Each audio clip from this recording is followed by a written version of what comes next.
La mesa 3, cuya pregunta central es cómo hacerle frente a una emergencia desde la escuela, y se había sugerido a los panelistas, presentadores, un conjunto de preguntas guías que voy a leer para que tengan una idea de por dónde deberían ir las presentaciones. Siempre cabe que cada ponente haga sus aportes específicos, pero en general se había propuesto que se centraran en señalar cuáles son las estrategias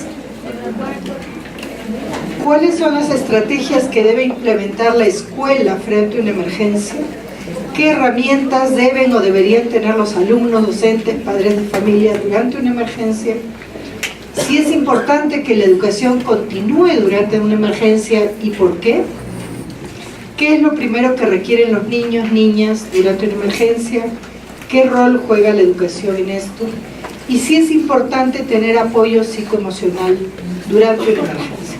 Estas, como digo, son las preguntas guías que se le hicieron llegar a los panelistas. Y ahora paso a presentarlos.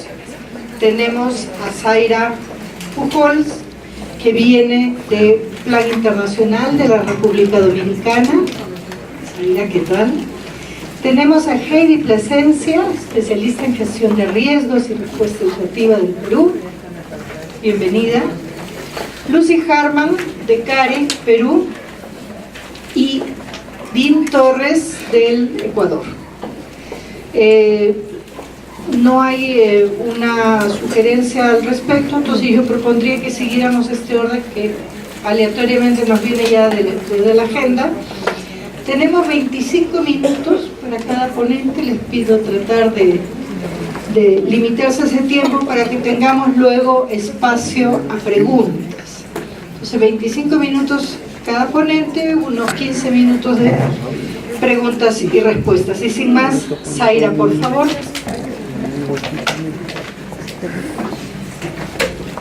Muchas gracias. Buenos días a todos y a todas. Es un placer para mí estar acá. Como decía la moderadora, soy Zaira Pujols. Vengo de Plan Internacional en República Dominicana. Para los que no saben, Plan es una organización independiente, humanitaria y de desarrollo que promueve los derechos de la niñez y hace un énfasis especial en la igualdad de las niñas por todas las brechas y vacíos que existen en cuanto al género. Hoy voy a compartir con ustedes un poco del trabajo que hemos realizado desde República Dominicana en coordinación con el Ministerio de Educación. Y ayer hablamos mucho. Nosotros, el trabajo que hace Plan se focaliza en el ciclo de la gestión de riesgos de desastre, que tiene 5 fases: prevención, mitigación, preparación, respuesta y recuperación. Ayer hablamos un poco de prevención y mitigación. Hoy nos vamos a focalizar en la respuesta y mi presentación en particular vamos a ver un poco de preparación para la respuesta. ¿Qué cosas tenemos que tener en cuenta? He tratado de organizar la presentación basándome en las preguntas guías que fueron suministradas por la organización del evento. La próxima, por favor. La siguiente. Les voy a contar un poquito del contexto de República Dominicana. No me voy a detener mucho en esta parte para llegar al punto que quiero mostrar. Pero nuestro país, la República Dominicana, es una isla, la Hispaniola, que compartimos con Haití, como saben. Y por nuestra ubicación geográfica en el Caribe, estamos expuestos a todo tipo de amenazas: huracanes, tormentas, tornados, sequías, inundaciones, tsunamis, terremotos. Todo eso nos puede pasar. Y como siempre digo, en República Dominicana no es necesario que haya un evento de esto, sino que con una simple lluvia pues tenemos inundaciones masivas y bueno, ya ustedes saben todo lo que podría pasar. La siguiente, por favor. Aquí este mapa presenta todas las fallas sísmicas que nos rodean. Como pueden ver, aquí solamente hay 14. y todas están activas. Realmente somos muy afortunados de que no ha pasado un sismo, un terremoto de una gran magnitud, aunque recordemos Haití, ¿verdad? Estamos aquí al ladito, en el 2010, que fue un evento bastante fuerte y que generó muchísimos daños. Siguiente, por favor. Bueno, entonces nosotros como país ocupamos el lugar número 5 entre los 10 países de la región de Latinoamérica y el Caribe, incluidos en la categoría de riesgo extremo en el índice de vulnerabilidad al cambio climático.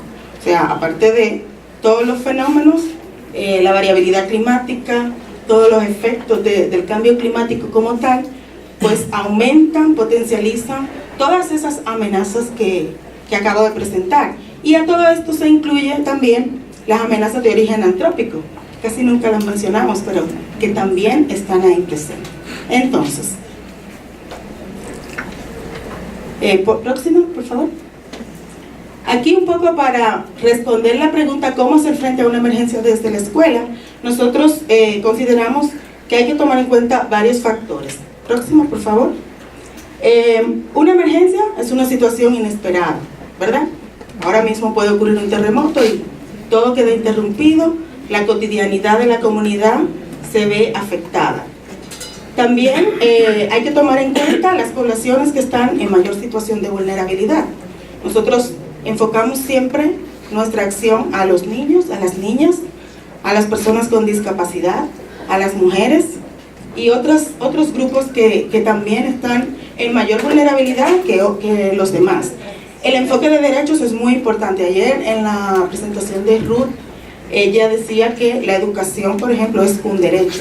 Sabemos que los derechos no se superponen uno sobre otro, todos son importantes. Entonces, todo lo que vayamos a hacer debe tener un enfoque de derechos. Y la familia, las familias, la niñez, debe estar involucrada en los procesos, hablando específicamente de educación, cómo vamos a responder desde la escuela. Siguiente, por favor. Nuestro trabajo con el Ministerio de Educación en República Dominicana se ha enmarcado en los 3 pilares de la iniciativa Escuela Segura, que ayer Susana nos habló bastante sobre esto.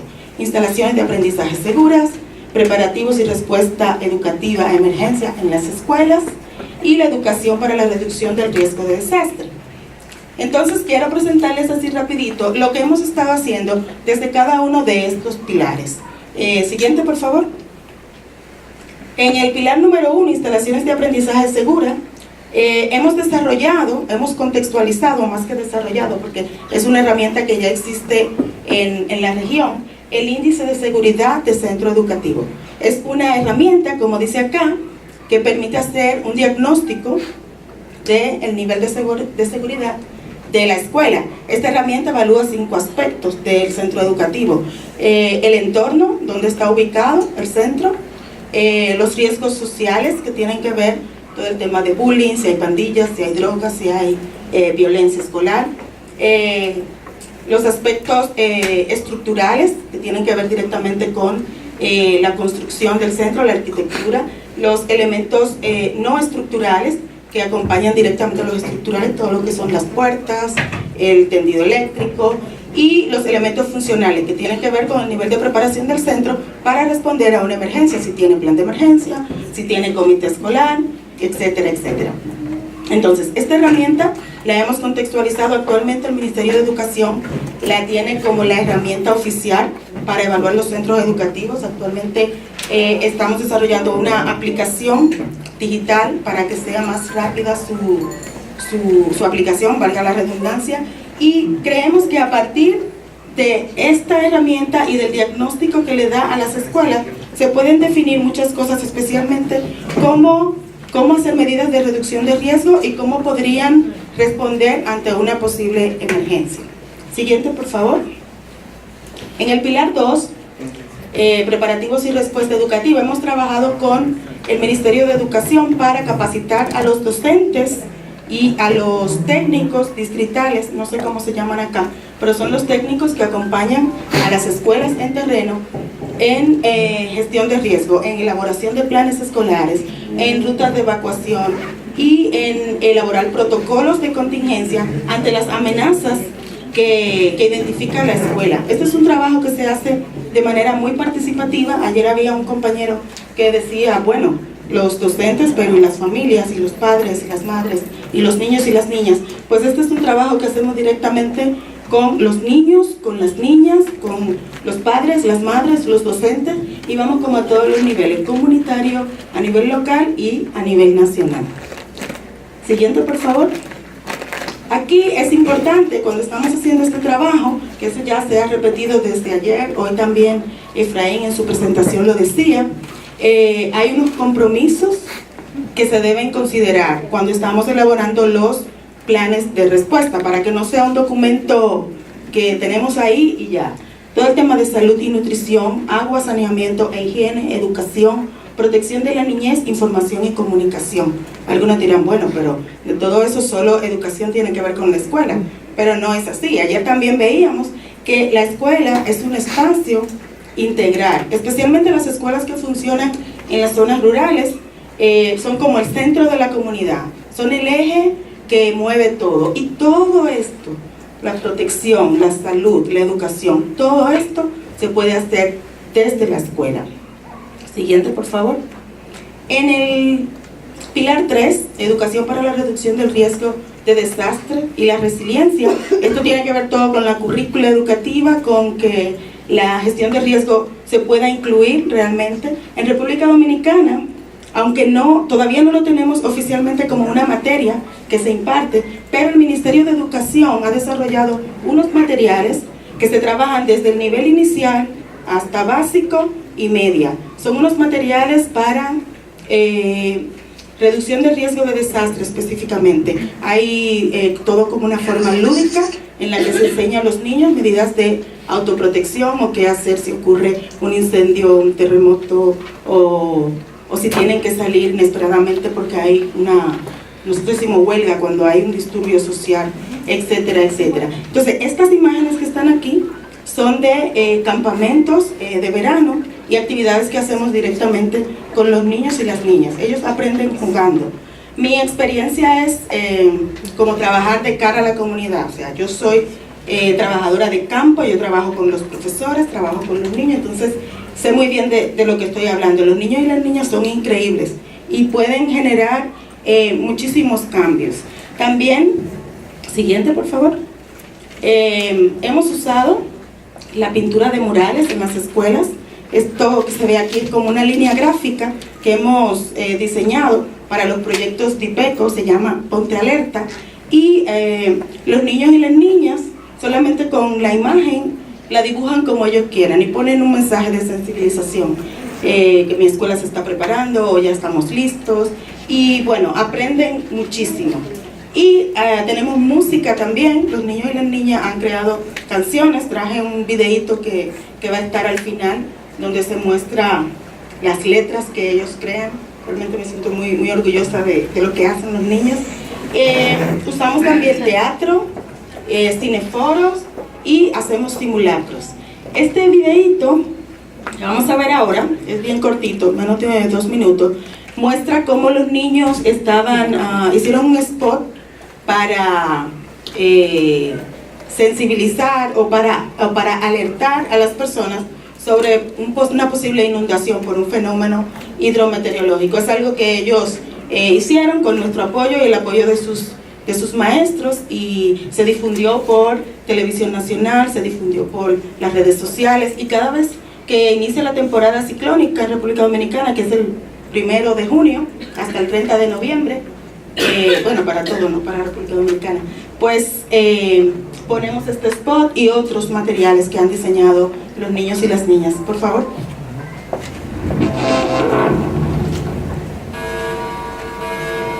Alerta verde es que hay que estar informado y preparado para saber lo que va a pasar. Hacer el plan de emergencia familiar para saber dónde van a ir, por dónde van a salir. Limpia las cañadas y ríos, quita la basura de las calles. Guardar en una funda de plástico mi documento, mi medicina.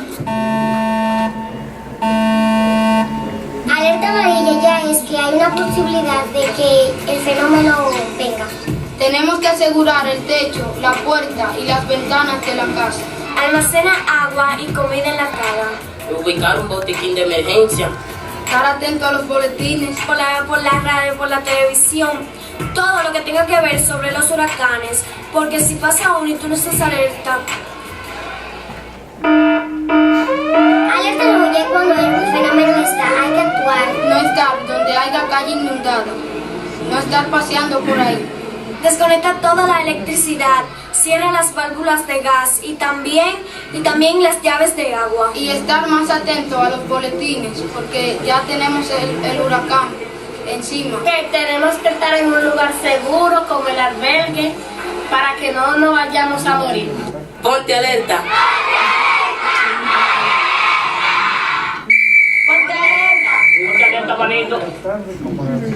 Bueno, este es un ejemplo de un spot que hicieron los niños y las niñas.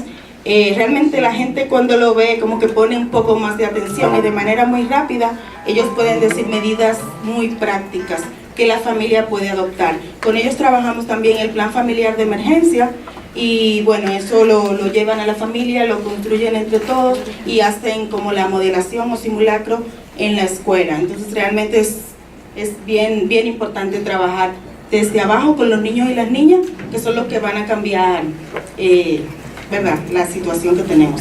Siguiente, por favor. Ahora quiero referirme a dos estrategias que se pueden utilizar para reforzar o para retornar a la normalidad, que tienen que ver con el apoyo psicoafectivo que deben recibir los niños y las niñas. He tomado esta frase de la guía de preparativos del sector educativo de UNICEF, que dice: la educación en situaciones de emergencia y desastre no solo es importante como derecho fundamental de los niños, niñas y adolescentes, sino también como forma de protección, recuperación psicológica e integración social. Siguiente, por favor. Entonces, nosotros hemos trabajado con una metodología que se llama Espacios Amigables a la Niñez. Mis compañeras de plan que están acá también, y creo que están en la otra mesa, van a dar un poco más de detalle de qué se tratan estos espacios. Aquí yo voy a hacer un resumen bastante conciso de lo que se trata los espacios. Entonces, el proceso de recuperación psicoafectiva en emergencia, como sabemos, ¿verdad?, favorece el desarrollo emocional, intelectual y cognitivo, que es como bloqueado, que es lo que afecta principalmente a los niños y a las niñas en un momento de emergencia o desastre.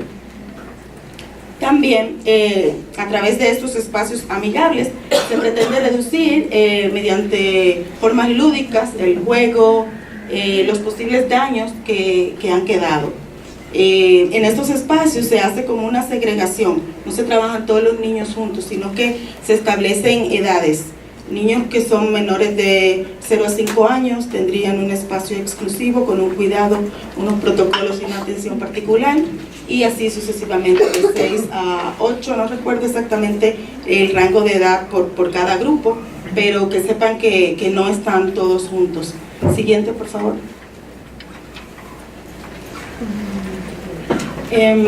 Aquí el objetivo de esta metodología, ¿sí?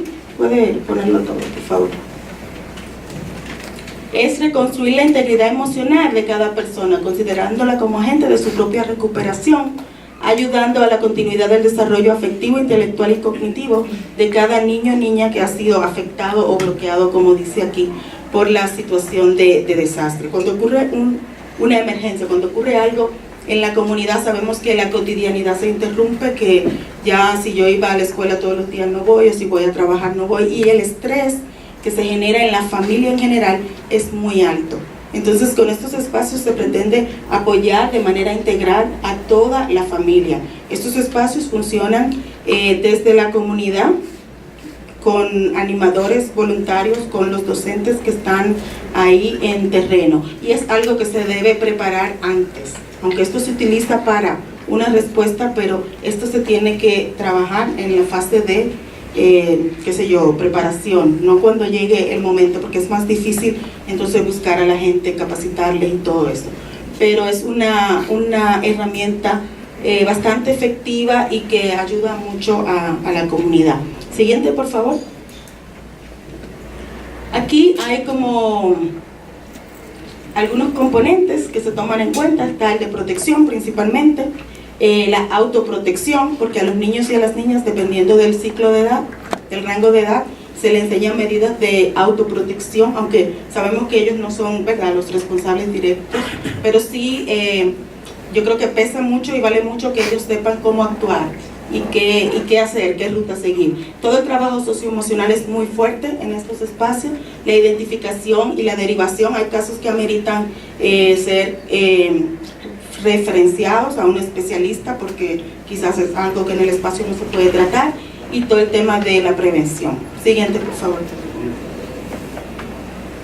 Aquí la ruta de organización de un espacio amigable a la niñez, que dependiendo del país se le ponen otros nombres como fábricas de inteligencia, que fue lo que usó Plan en Ecuador, pero aquí hay como algunos pasos. La evaluación para la apertura del espacio amigable, esto se hace cuando se está haciendo el EDAN, el análisis de necesidades. La coordinación con instancias sectoriales, autoridades locales y comunitarias, como decía, no es algo que funciona solo ni algo que nos inventamos, es una metodología, es una estrategia que se coordina con el gobierno local. Identificación del personal, recursos humanos, que estará atendiendo esos espacios, aunque lo identifiquemos antes. Si ocurre una emergencia y decidimos instalar estos espacios, se tiene que hacer un trabajo de adaptación, porque va a depender mucho del contexto de la comunidad y del nivel de afectación.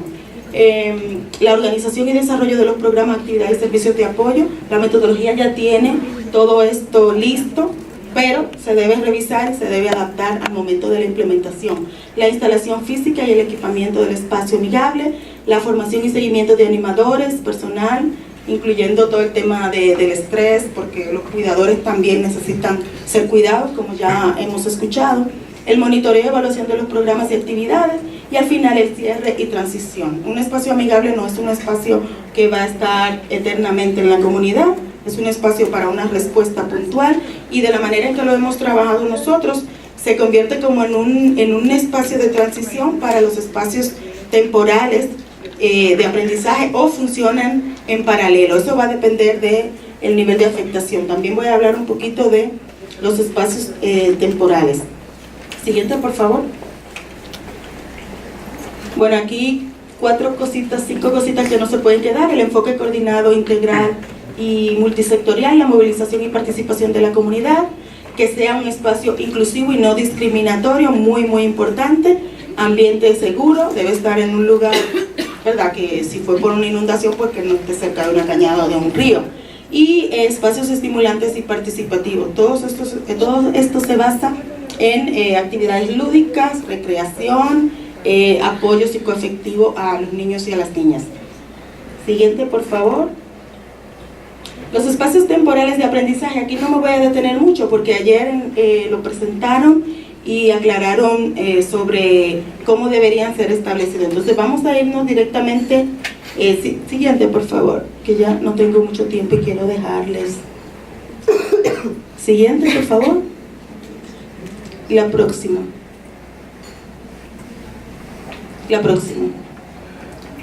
Aquí. Actividades complementarias y vinculadas al sector educativo. Los espacios temporales de aprendizaje, como ya hemos escuchado, funcionan en coordinación, o los debe implementar el Ministerio de Educación. Es como está establecido, y deben contemplar estos 7 aspectos: los servicios básicos de salud, que Efraín lo decía hace un ratito, por eso me volé toda esta parte, la nutrición y el cuidado del lactante, servicios de higiene, agua y saneamiento, cuidado y desarrollo del niño en la primera infancia, actividades para los jóvenes, ayuda para las madres, actividades comunitarias. Entonces, como decía anteriormente, los espacios amigables a la niñez y los espacios temporales de aprendizaje no es que son cosas diferentes, podrían funcionar o en paralelo, o se podría decir: voy a hacer un espacio amigable a la niñez por el ciclo de edad de 0 a tal edad y atender a los niños y a las niñas, y el espacio temporal de aprendizaje, que ya funcionaría con la currícula adaptada que debe tener el Ministerio de Educación para estos casos. Entonces son 2 estrategias que podríamos hacer en una intervención y que son bastante efectivas para dar respuesta en un momento de emergencia. Como les había dicho, con los niños y las niñas Hemos trabajado todo el tema de sensibilización. Ellos se han convertido en las comunidades donde hemos estado, se han convertido en multiplicadores, en embajadores, como le decimos, y han creado muchísimo material de sensibilización. Entonces quiero dejarles, porque ya no tengo tiempo, con un último video bien cortito de una canción que crearon los niños y las niñas. La letra es de ellos, la música es de ellos, nosotros solo le apoyamos con un estudio de grabación, pero toda la producción es de niños y niñas de 8 a 12 años. Por favor, el video final.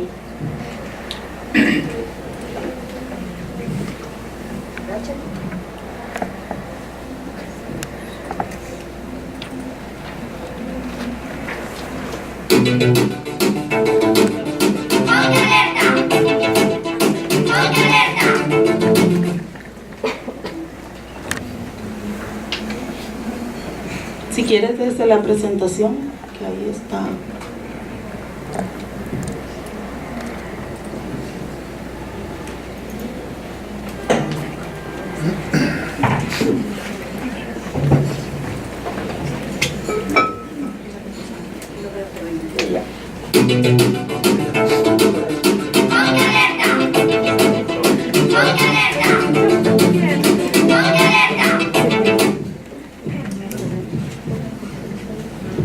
Ya viene, es en vivo.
Contaminar y llegan enfermedades que nos pueden matar. El dengue y el cólera afectan nuestras vidas, por eso es que estamos buscando la salida.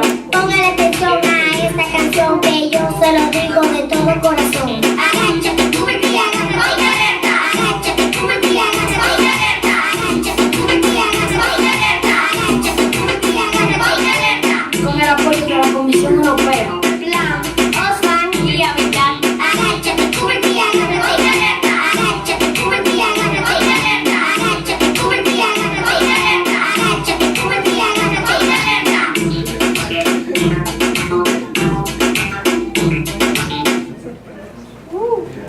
Quieren concientizar a sus familiares de que hagan lo mismo. Y aquí, en cualquier momento, esta sirena será la que identifique un movimiento terremoto, o sea, un terremoto. Ponte alerta. Ponte alerta. Ponte alerta. Agáchate. Muchas gracias. Eso es todo.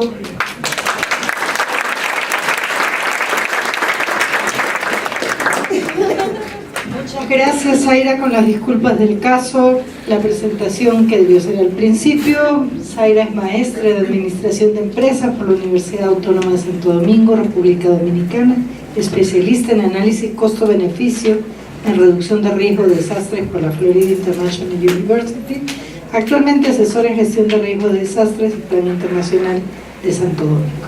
Nuevamente, Zaira, muchísimas gracias. Y ahora sí le damos paso a Heidi, licenciada en Biología y Educación Ambiental por la Universidad Enrique Guzmán y Valle La Cantuta. Ha ocupado diversos cargos en el Ministerio de Educación de Perú como especialista en el área de Educación Comunitaria Ambiental y Gestión del Riesgo de Desastres, encargada de organizar simulacros nacionales y escolares, brindar asistencia técnica, y actualmente es coordinadora de respuesta educativa. Heidi. Perdón, 2 segundos. No sé si algunos de acá pueden pasarse ya para que vean mejor.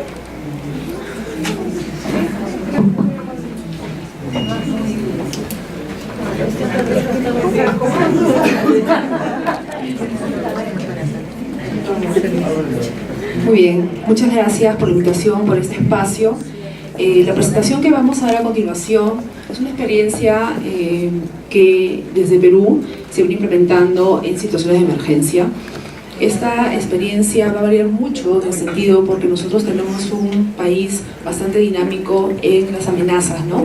Tenemos el país dividido en 3 grandes regiones, lo que es la costa, la sierra y la selva del Perú.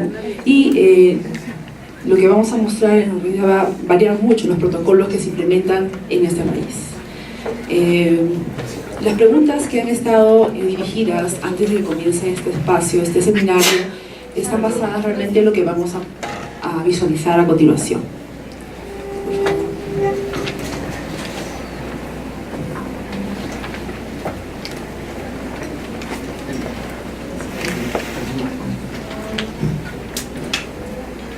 Cuando se inicia una emergencia y la atención se ve a nivel de la institución educativa, nosotros estamos implementando en el sector de educación o implementamos diferentes procesos y asimismo diferentes etapas para la respuesta educativa. Dentro de los procesos de respuesta del sector de educación tenemos el proceso de preparación, de respuesta y rehabilitación, de las cuales en el proceso de preparación previamente tenemos que ver las políticas sectoriales, nacionales y sectoriales, ¿no? Que es lo que nos respalda para poder implementar acciones. Tenemos este proceso es sumamente importante porque acá aparte de la elaboración de los planes de gestión de riesgo de las instituciones educativas y asimismo los planes de contingencia para cada una de las amenazas según el escenario que tengamos. También acá se ve el desarrollo de fortalecimiento de capacidades a docentes, a padres de familia, a brigadas y a decisores, ¿no? Que se encuentran en las diferentes instancias educativas, desde las direcciones regionales de educación, las unidades de gestión local y las instituciones educativas. Se implementan los simulacros según los diferentes escenarios que se tienen a nivel país. Se elaboran guías, protocolos para los diferentes escenarios. Asimismo también se implementan dispositivos de seguridad que no son más que las señaléticas, también la identificación de espacios internos seguros de la escuela como también los externos, y también se dan estrategias comunicacionales. Esta preparación es sumamente importante porque de ahí va a partir el hecho de poder nosotros implementar acciones de respuesta en una situación de emergencia. Muy bien, tenemos las etapas. Las etapas vienen a ser la etapa de soporte socioemocional, que es una etapa transversal, que se va a dar en todo el proceso de emergencia. Tenemos la etapa lúdica y de reincorporación de la educación formal. En esa etapa nosotros trabajamos con los docentes de cómo de manera lúdica podemos trabajar en cada una de las áreas, ¿no?, educativas para poder tener esa transición a la etapa de la aplicación del currículo por la emergencia, que es la incorporación ya a la educación formal. Muy bien, y esta es la parte del proceso de rehabilitación en las cuales también se van a ver políticas y también se van a ver la implementación de los planes de infraestructura, de intervenciones psicosociales con enfoque en la rehabilitación. O sea, la parte socioemocional continúa en esta etapa. Siguiente, por favor. Bueno, acá estamos viendo las acciones de respuesta y rehabilitación de la institución educativa que se viene trabajando como estrategia desde el nivel del sector educación de Perú. Primero tenemos la activación de protocolos de respuesta de la propia institución educativa. Tenemos un protocolo de organización. ¿Qué va a pasar cuando se inicia la emergencia, ¿no? ¿Cómo es que la escuela va a reaccionar con respecto a las acciones de respuesta? ¿Cómo se organiza la parte directiva, la comisión de gestión de riesgo de desastres? ¿Cómo se van a organizar las brigadas? ¿Cómo se va a organizar el COE propiamente? Tenemos la activación del Centro de Operaciones de Emergencia. En cada escuela a nivel nacional en Perú, las escuelas tienen un centro de operaciones de emergencia o también llamados centros de monitoreo, ¿no?, que más adelante vamos a explicar cada uno de esos de qué se trata. Tenemos la activación de las brigadas y de los equipos de respuesta de las instituciones educativas y asimismo en una situación de emergencia estas brigadas se activan los protocolos, ¿no?, para que puedan actuar y saber cuál es esa línea de acción que tienen que tomar cada uno de ellos. Se tiene la coordinación con los aliados estratégicos, que es sumamente importante para la respuesta. Se tiene la evaluación de daños y necesidades de la institución educativa propiamente. Se tiene la identificación de implementación de espacios alternos y el soporte socioemocional, ¿no?, con las actividades lúdicas, y asimismo, y una parte muy importante, es el currículo de emergencia que se implementa en el marco de la emergencia. Siguiente, por favor. Bien, la activación de los centros de operaciones de emergencia de las instituciones educativas. ¿Qué pasa en estos espacios? ¿Por qué es importante que en los centros educativos existan estos centros de operaciones de emergencia, ¿no? Dada la emergencia, se activa el COE, ¿no? Se activa un grupo. El COE es un espacio en los cuales está implementado con algunos recursos que van a ser utilizados cuando se dé una emergencia. Pero asimismo también se organiza un grupo de personas que son de la propia escuela y están conformados por docentes y el propio directivo, ¿no?, en las cuales en estos espacios se van a consolidar la información según la evaluación que se realice de la afectación de la institución educativa. ¿Puedes reducirlo, por favor? Muy bien. Asimismo, se va a analizar esa información según la afectación que se ha tenido, y esta información va a ser reportada inmediatamente mediante un informe a la instancia superior, que vendría a ser la unidad de gestión educativa local. Para hacer este tipo, aquí se utilizan protocolos también que se activan, ¿no?, según sea la emergencia. Siguiente, por favor. La activación de las brigadas y equipos de respuesta. A nivel de las instituciones educativas se ha conformado brigadas y equipos que van a estar responsables de diversas actividades o acciones en el marco de la emergencia.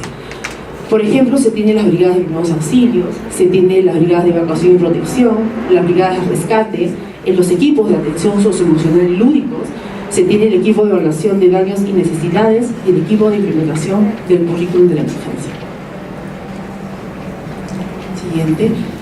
Coordinación con los aliados estratégicos. Esa parte es muy importante, porque nosotros, a partir de estas coordinaciones que vamos a tener, vamos a poder de alguna manera pedir el apoyo necesario para poder evaluar los daños y necesidades que ha sufrido la infraestructura educativa, los materiales de la escuela. Entonces, para poder nosotros hacer esta evaluación, el Ministerio de Educación tiene un instrumento que es la ficha ELA, la evaluación de daños, ¿no?, y identificación de necesidades. Ese instrumento, previamente nosotros vamos a capacitar a esas personas, esos aliados estratégicos, para que los puedan apoyar, los puedan de alguna manera apoyar en la evaluación de la infraestructura, ¿no? Segundo, tenemos el apoyo también para poder salvaguardar los materiales educativos, porque de seguro, según sea la emergencia, por ejemplo por un sismo, por una inundación o la afectación que van a tener, entonces de alguna manera ellos van a poder apoyarnos en ubicar estos materiales educativos a buen recaudo. Asimismo, los aliados estratégicos de alguna manera nos van a apoyar con la limpieza y el acondicionamiento, ¿no? Porque de repente la escuela no cuenta con algunas herramientas o equipos para poder, no sé, en un escenario de inundación, poder hacer la limpieza de las aguas que han sido, de alguna manera, han afectado algunas aulas o algunas otras áreas de la institución educativa, ¿no? Y asimismo ellos pueden de repente darnos instrumentos o equipos como bombas para poder sacar el agua, algunos recursos para hacer la limpieza, ¿no? Asimismo, por parte de ellos podemos obtener una ayuda humanitaria. En el caso de Piura, en el caso de Lambayeque, según la experiencia que hemos tenido el apoyo de esos aliados estratégicos, ¿no?, para poder ayudar a las escuelas. ¿Y de qué manera ellos nos ayudaban? Obteniendo o facilitándonos de alguna manera los kits de limpieza para la escuela propiamente, ¿no? Por ejemplo, con instrumentos como palas, picos. Hemos tenido también para limpieza, que vendría a ser los baldes, algunos toallas para poder hacer la limpieza, ¿no? Y asimismo también materiales educativos. Ellos nos han proporcionado algunos cuadernos, algunas guías también que nos han servido en algún momento. Los espacios alternos de aprendizaje también, previo a lo que pueda pasar, y también en una situación de emergencia ya dada, nosotros podemos coordinar con ellos para que en el marco de la comunidad podamos identificar e implementar algunos espacios alternos para poder darle continuidad al servicio educativo, ¿no? Y así mismo puede ser la comunidad o tener un espacio como, un local comunal, alguna casa de algún vecino que nos pueda proporcionar, y asimismo algunas carpas que también nos pueden servir para esos espacios, ¿no? Siguiente, por favor. El levantamiento de información es importante. Asimismo, ese levantamiento de información nosotros lo realizamos, hay una brigada específicamente que se encarga de hacer este levantamiento de información, ¿no? Que nos va a servir realmente para validar la afectación que tenía la escuela, en el marco de la infraestructura, en el marco también de la afectación la afectación propiamente de los niños, de los docentes, ¿no? Y de toda la comunidad educativa que se marca la afectación que ha tenido. Siguiente, por favor. Identificación de espacios alternos.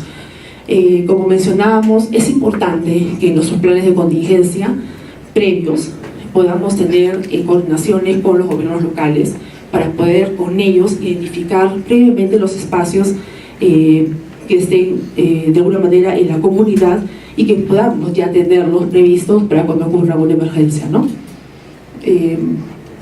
Y bien, como lo mencionaba antes mi compañera y también Efraín cuando hizo una presentación por la mañana, esos espacios tienen que tener condiciones especiales, porque poner simplemente una carpa o identificar en la comunidad un área, una casa de un vecino o una carpa en sí, tiene que tener esos servicios básicos, ¿no? Como es el agua, como es la seguridad, ¿no? Para poder nosotros tener el confort a los niños que van a estar por una temporada, según sea la emergencia, y puedan estar con el confort correspondiente.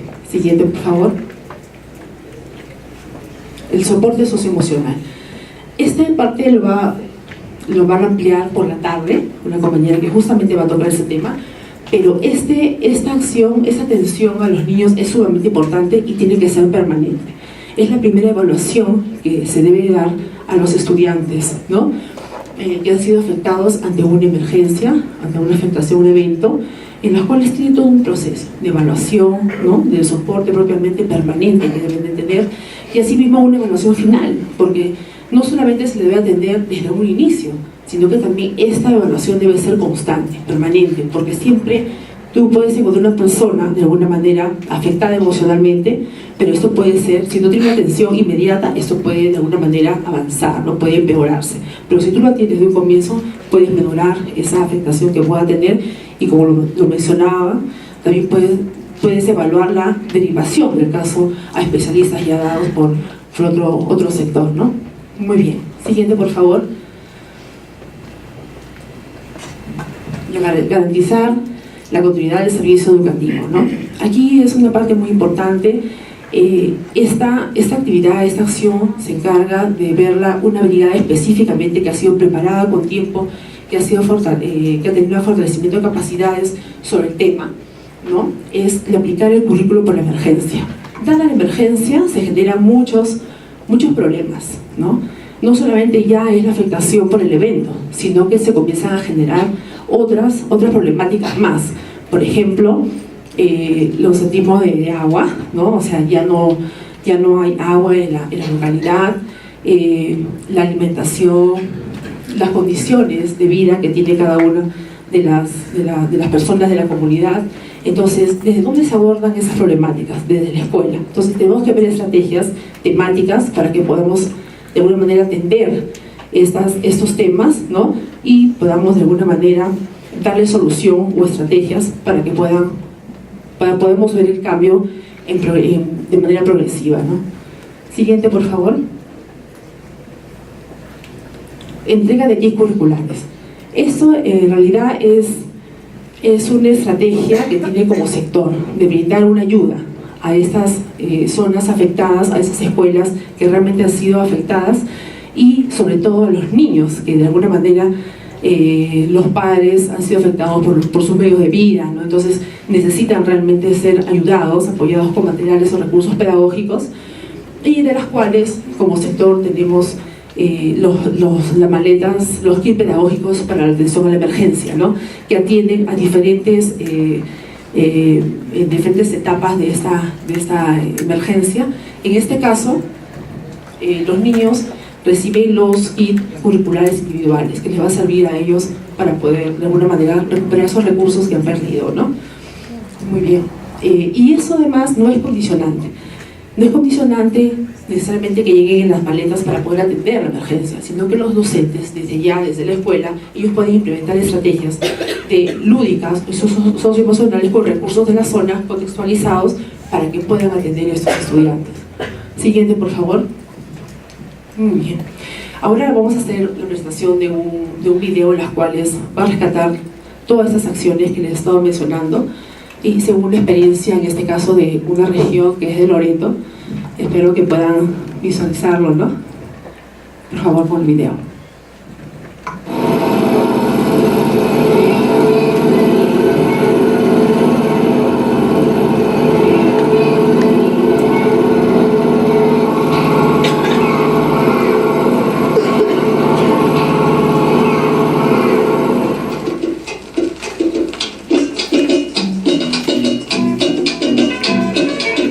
Carlos Augusto Escobar Pérez, 5 años.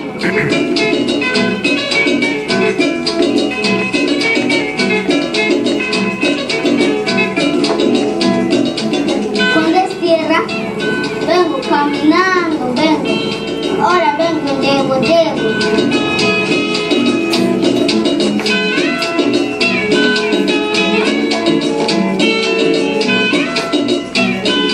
Niño, no quiero que crezca el agua, va a venir de tierra mi jardincito.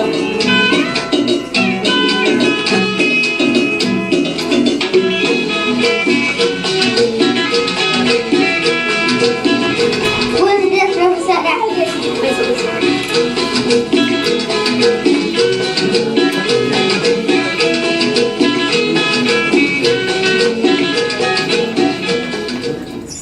Nuestro querido Perú es un país hermoso, diverso, encantador.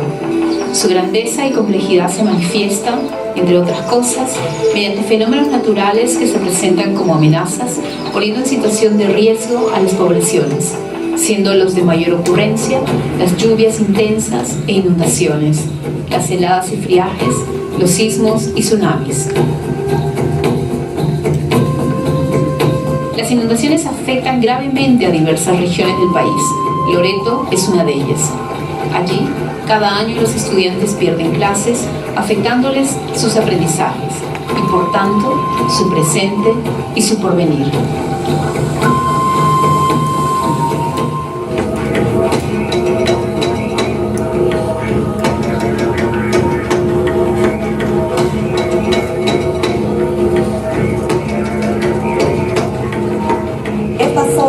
Es zona inundable, todos los años da la creciente. El agua empieza a subir a partir de los meses de diciembre a junio, debido a las constantes lluvias y al desborde del río Italia. Todo el personal que labora en la institución no tenemos ningún inconveniente en venir a trabajar. No somos habitantes de la zona, ¿no? Pero igual todos los días acudimos al puerto para tomar nuestro bote y llegar a la institución y trabajar con los niños. Muchas escuelas con maestros y padres de familia que valoran su participación en la educación hacen frente a las inundaciones.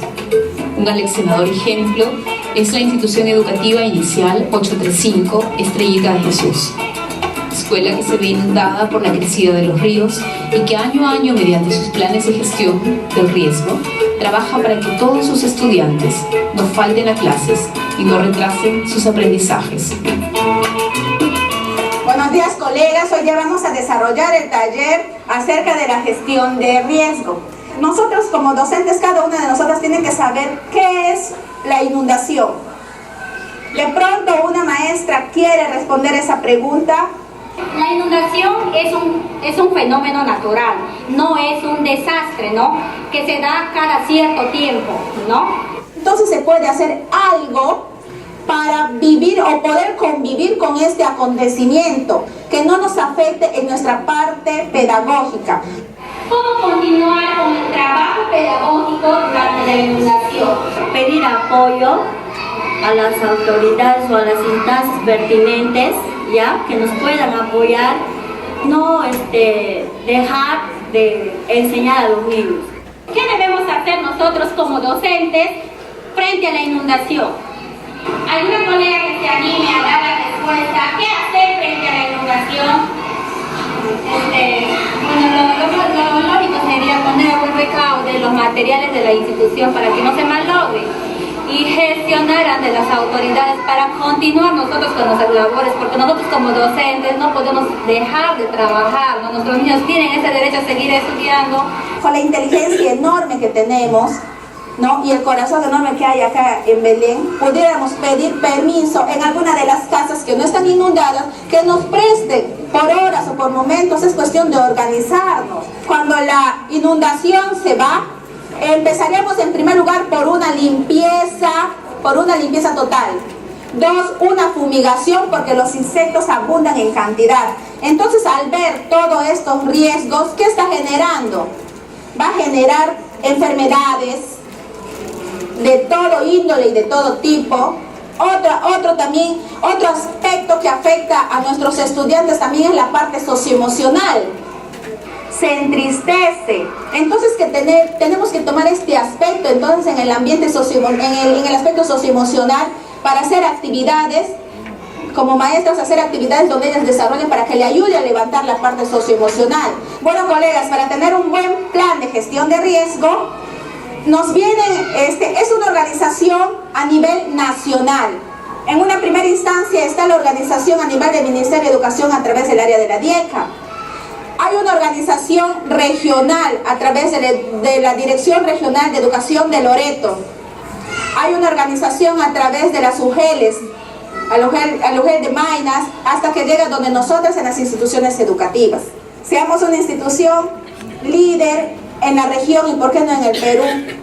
El plan de gestión del riesgo de desastres del Jardín Estrellita de Jesús tiene el liderazgo de la directora, el compromiso de profesoras, personal administrativo y la participación de los padres de familia, lo cual permite prevenir, mitigar y responder a cualquier emergencia.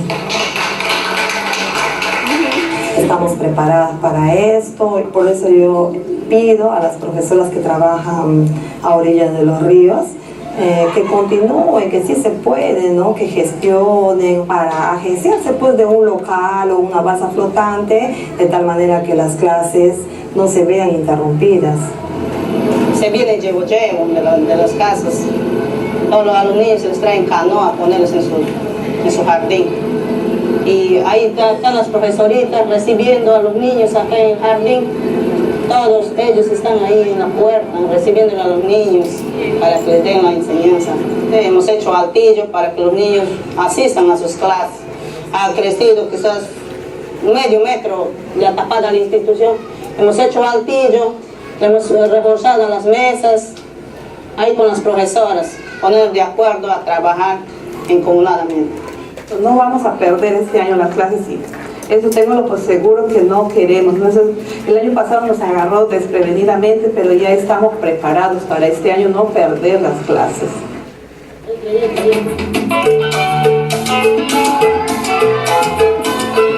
Para lograr más escuelas como Estrellita de Jesús, la SUGEL y las DRE trabajan en el marco del Programa Nacional de Gestión del Riesgo de Desastres en el sector educación, Escuela Segura, que se propone, entre otras cosas, disminuir la vulnerabilidad de los niños, niñas y adolescentes a sufrir impactos en su derecho a la educación por emergencias y desastres. Todos los años nos afecta la inundación, pero seguimos estudiando, tenemos derecho a la educación. Todo esto forma parte del programa presupuestal 068, reducción de la vulnerabilidad y atención de emergencia por desastres, PREVAED.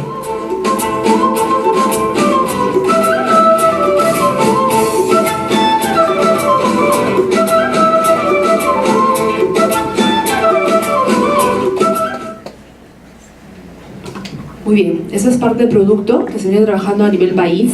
Las estrategias y todo lo que hemos podido observar y escuchar es lo que se viene ya implementando, implementando desde hace mucho tiempo ya, hace muchos años, con un presupuesto determinado para atender los procesos de preparación, respuesta y rehabilitación. Muchas gracias por la atención de todos ustedes.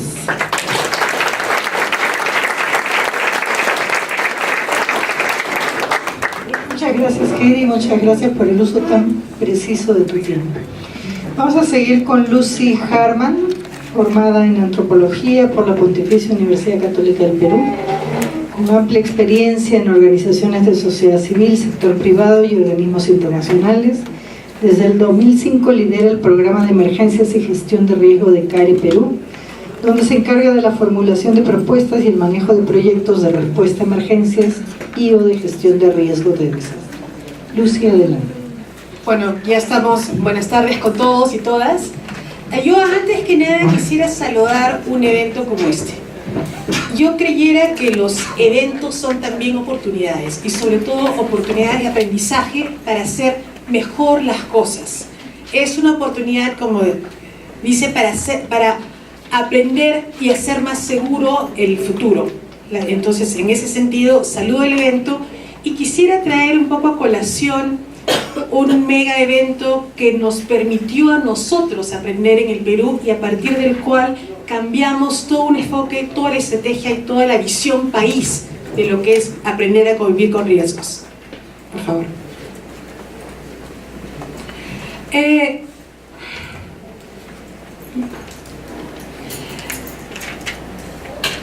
El primer punto que quisiera traer es que los desastres no son naturales. Los desastres en realidad los ocasionamos nosotros, las personas. Los eventos adversos pueden ser naturales, pero por ejemplo, que llueva en un bosque seco es una bendición. Sin embargo, si la gente está asentada en el lugar incorrecto, tapa las conexiones, se puede convertir en una emergencia y se convierte en un desastre y puede haber muchísima pérdida. Entonces, tener presente que somos las personas las que generamos las condiciones de desastre y por tanto lo que tenemos que hacer es reducir la vulnerabilidad de las personas. Nuevamente el tema son personas, no bienes, no inmuebles, sino personas. Estamos acá para salvar vidas y eso solo es si tomamos conciencia que debemos reducir la vulnerabilidad y exponernos cada vez menos, y eso tiene que ser un acto consciente. En un proceso de reconstrucción es muy fácil reconstruir los peligros, es muy fácil reconstruir la vulnerabilidad. Entonces, si no tenemos presente que la reconstrucción tiene que tener un enfoque de menor pérdida, de salvaguarda de personas, de salvaguarda de patrimonio, solo aceleramos el espiral de pérdida. Y nuevamente, y eso es especialmente para CARE Perú, entendemos que un desastre es efecto y causa de pobreza. Quienes más pierden son los más pobres, porque son los que están en las áreas más marginales, quienes no suelen usar servicios profesionales para construir sus casas. Ayer hablábamos de la autoconstrucción. Y entonces, en términos relativos, pierden más y puede ser la diferencia entre la miseria y la pobreza. Entonces, tener conciencia que dentro de los vulnerables hay más vulnerables y dentro de los pobres hay más vulnerables, y ahí coincido con niños, niñas, personas con discapacidad, adultos mayores, mujeres embarazadas con niños pequeños son la población más vulnerable de los vulnerables. Otra cosa que también es importante señalar es que los eventos son recurrentes en los territorios y no hay nada más específico que un evento en un territorio. No se da el sismo por igual. Estoy segura que el efecto del sismo en el DF es distinto que en Puebla y por tanto la respuesta de Puebla tendrá que ser distinta a la respuesta del DF y por tanto el problema tiene que ser visto por los actores del sitio que conocen su territorio, y eso creo que es un tema fundamental porque son los que saben, los que conocen y tal vez intuitivamente saben también lo que toca hacer o no hacer. Y en ese sentido, yo lo que quisiera decir es que lo que toca es estar preparados porque donde ocurre un evento va a volver a ocurrir. Los eventos son recurrentes. En este mundo a veces es un poco ser cínico y decir, bueno, el terremoto, la recurrencia, por ejemplo, del megasismo que estamos esperando puede ocurrir en Perú, en Lima. Dice, como los tiempos en las eras geológicas son inmensos, en los próximos 50 años no me va a tocar. pero finalmente que va a haber, lo va a haber. Donde hubo una inundación, volverá a verla. Donde hubo una sequía, volverá a verla. Entonces cada vez tenemos que estar más y mejor preparados para ellas. Y en esto hay un tema que también es importante, es recuperar los saberes locales. Normalmente cuando hay un evento adverso de gran magnitud vienen muchos expertos y por tanto la gente local se calla lo que ya saben, porque viene el doctor, viene el ingeniero, viene el especialista que propone cosas que incluso el local sabe que no son correctas, pero no lo dice. Entonces creo que sí hay un papel fundamental del experto en escuchar lo que tiene que decir la gente del sitio, porque sabe por dónde pasa la quebrada y va a volver a pasar por ahí. Sabe por dónde se activa la falla y va a volver a fallar ahí. Entonces yo creo que sí es importante, claro, que vengan expertos, que venga la innovación tecnológica, que venga lo nuevo que hay, pero no olvidemos que hay gente del sitio que conoce el territorio mejor que el que viene de afuera. Siguiente, por favor. Dicho todo esto, y les prometo que yo no he conversado con Heidi, pero estoy sorprendida del nivel de coincidencia que había en muchas cosas. Perú, como muchos de los países en América Latina, es también un país mega diverso y por tanto está mega expuesto a todo tipo de eventos de origen natural. Y por tanto, lo que nos toca es convivir con los peligros. ¿Qué le vamos a hacer? Eso es. Ahí no hay otra. Siguiente. ¿Y qué es lo que aprendimos tras el terremoto del 2007? Que no podemos pensar en la emergencia, no podemos pensar en el desastre. Tenemos que pensar en el riesgo. Y hemos llegado a esta feliz coincidencia desde dos vertientes distintas. Desde los que estamos en el mundo humanitario, que decimos otra vez la inundación en el mismo sitio, otra vez el terremoto, el sismo en el mismo lugar, otra vez la helada, y ya no, pues porque ya es complicado explicar a nuestros jefes o nuestras casas matrices que vuelvan a necesitar plata para trabajar en el mismo sitio por el mismo tema, y digo, ya pues, ¿no? Pero también desde el lado de la planificación y presupuesto, porque queda muy claro para los planificadores del país y para la economía del país y para los ministerios de Economía y Finanzas, ¿por qué voy a tener que pagar 100 respondiendo a una emergencia donde hubiera podido invertir 5 si hubiera estado preparado? Y seguramente esa es la misma pregunta que se está haciendo en el Ministerio de Hacienda en México. O sea, ¿por qué no nos preparamos mejor e invertimos menos? Entonces, desde dos vertientes hemos llegado a este punto de la gestión del riesgo antes que intervenir en respuesta o intervenir en la emergencia misma. Siguiente, por favor.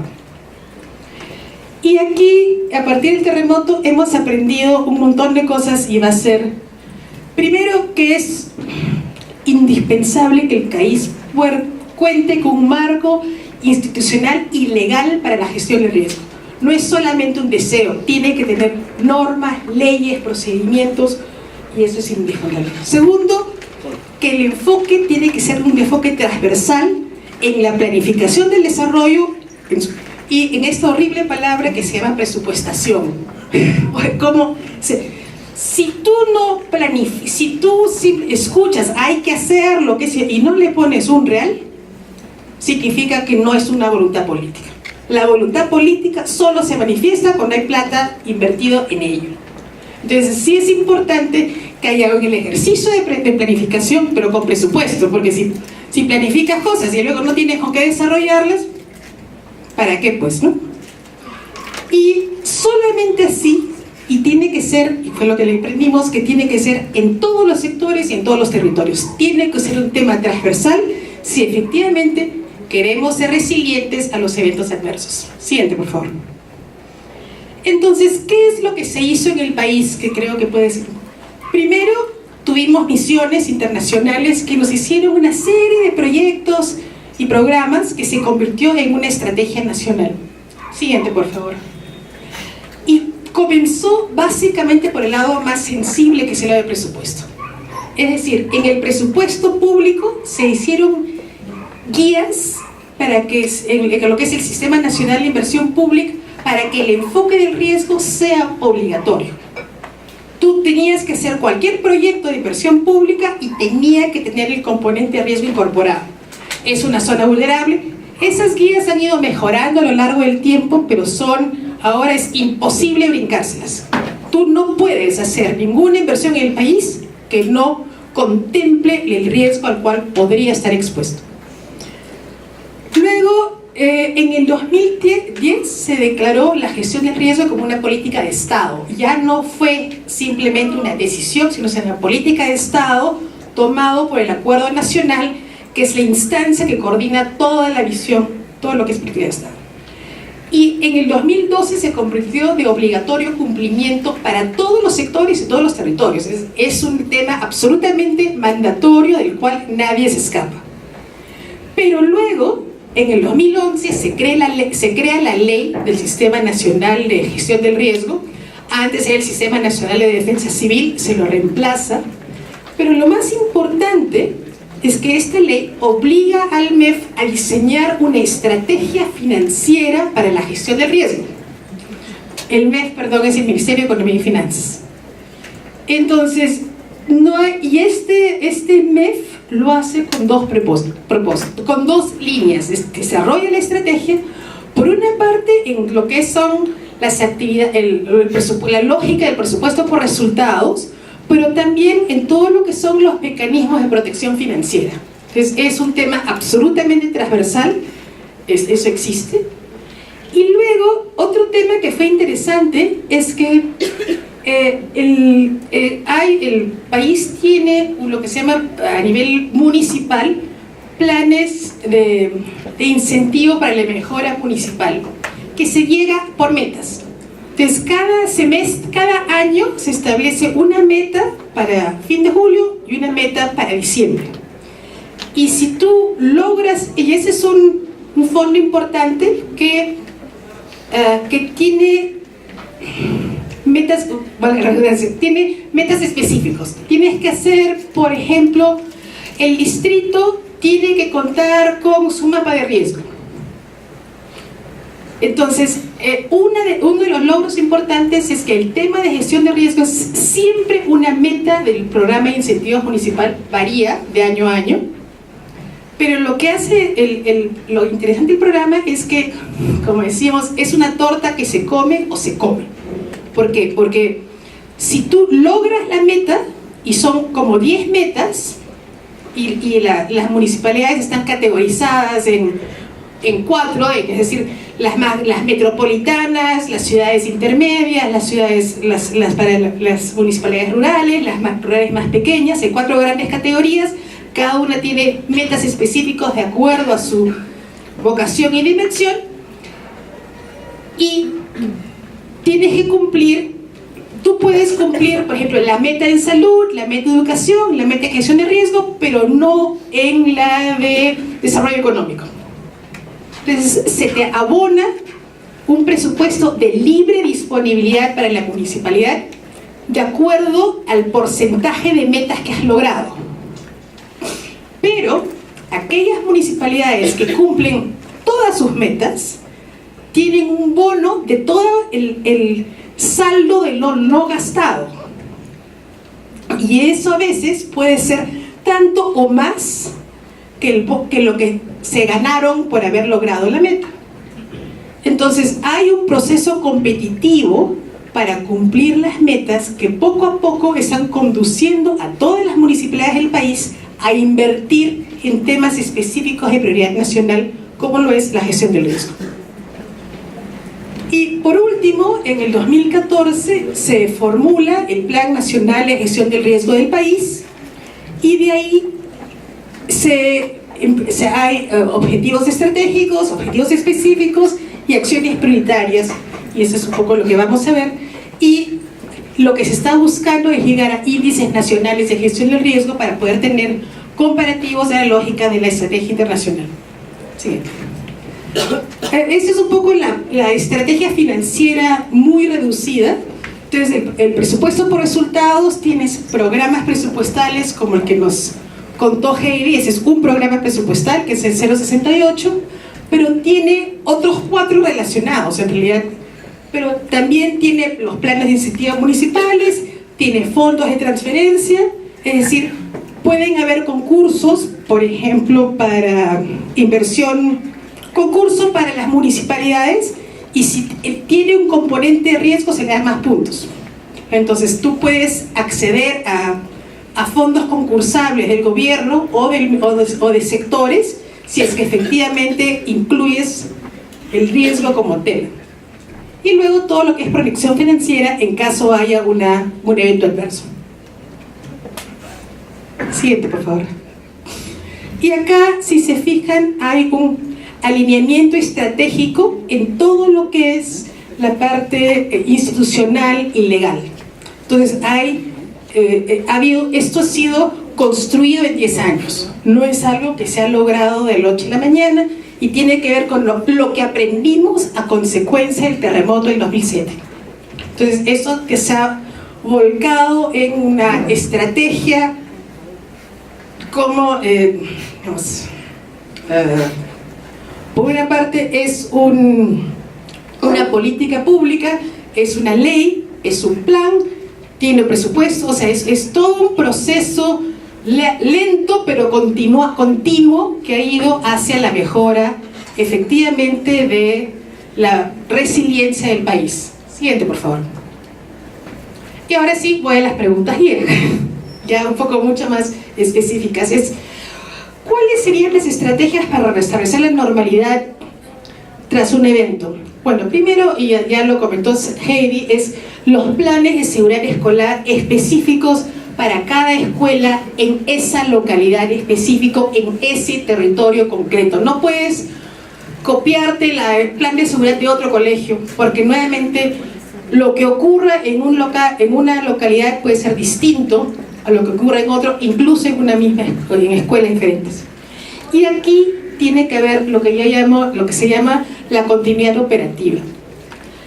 Y esto tiene que hacerse en lo que llamamos tiempos de paz. No lo puedes hacer en plena crisis. Ahora, yo que soy de las ciencias sociales, no de la planificación, odio hacer los planes. Me parece lo más aburrido que toca, pero es como un paso forzado. ¿Y por qué? Porque el plan te permite pensar. Puedes no seguirlo, puedes no cumplirlo, pero ya pensaste en qué harías sí. Y eso sí es lo fundamental, porque te obliga a plantearte la pregunta y a proponer una solución consensuada. Entonces, creo que el plan, más que el plan como documento puro y duro, es el obligarte a pensar en la situación y las alternativas de respuesta a esa situación. Ese es su valor. Y por otro lado, también te permite tener el inventario de recursos para responder a esa situación. Porque dices, bueno, yo tengo que tener los teléfonos de tales personas, de tales instituciones, tengo que saber dónde están los bomberos, dónde está la policía, dónde está el hospital, a quién llamar. Entonces, el plan te obliga a pensar y a hacer tu inventario de recursos que te podrían apoyar. Entonces, ese es el valor fundamental, más que en sí mismo la respuesta. Porque, en fin. Luego, ¿qué herramientas tienen que tener los docentes y padres de familia para restablecer la normalidad? Ya de alguna manera, Heidi nos lo habló, tiene que tener los protocolos de actuación, los kits educativos, asegurar los contenidos pedagógicos, pero tal vez darlos de otra manera porque el contexto ha cambiado. Hay que pensar en esta parte empática por lo que están pasando los niños y sus familias. En los entornos se pueden ser muy complejos. No hay nada, la emergencia es el caldo de cultivo para la violencia. Entonces hay temas que a veces no se piensan que puedan ocurrir, pero ocurren en situaciones de emergencia, hay que tenerlo previsto. Y en la escuela es, por último, el bastión de seguridad del niño. es su segundo hogar, literalmente. Entonces, si ya tiene su primer hogar destruido, tiene que tener un sitio a donde ir, donde sentirse seguro y protegido. Y en eso creo que la escuela y los docentes tienen un papel fundamental que cumplir. En fin, vamos a... Siguiente, por favor. La siguiente es que sí es importante tener espacios escolares temporales, y por supuesto.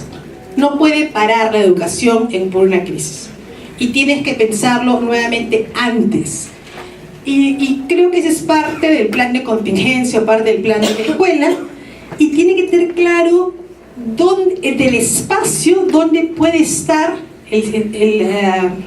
el aula temporal o la escuela temporal, porque no puede ser muy lejos de donde está, porque los niños viven en el barrio, viven en el vecindario, no se pueden desplazar al otro lado de la ciudad, y tiene que ver un poco ¿cómo sería? ¿Va a ser la casa de algún vecino?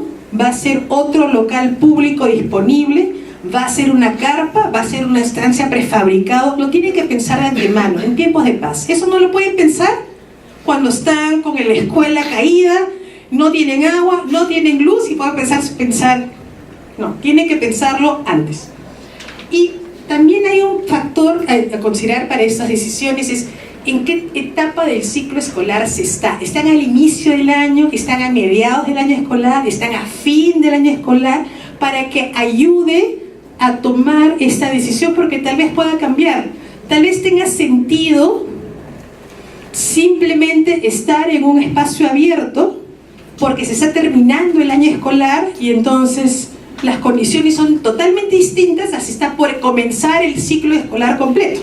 Entonces tiene que tener poco opciones abiertas para cuándo se da, porque lastimosamente en nuestros territorios es una bola de cristal saber qué va a pasar dónde y cuándo. Entonces tiene que tener varios escenarios posibles con los cuales poder jugar. Y hay que acordarse que el aprendizaje es la actividad por excelencia de niños y jóvenes. Entonces la manera como aprenden tiene que acomodarse al tema. Y aquí tienen que tener las condiciones mínimas para ellos. Ya hemos escuchado de las normas, de los estándares Esfera, y ya hemos escuchado de los estándares INE. Son son estándares y condiciones a tener presentes siempre. Sí, ya, ok. Siguiente. ¿Es importante la formación del apoyo psicosocial? Sí, definitivamente. Y un tema importante aquí es que los docentes también son afectados, también son víctimas. Entonces a veces ahí es algo que se tiene que ejercitar, porque tú solo puedes desarrollar sobre aquello que te has ejercitado. Tú no puedes improvisar, no puedes improvisar el apoyo psicosocial, tiene que ser capacitado y entrenado y equipado. Son las tres patas del triángulo.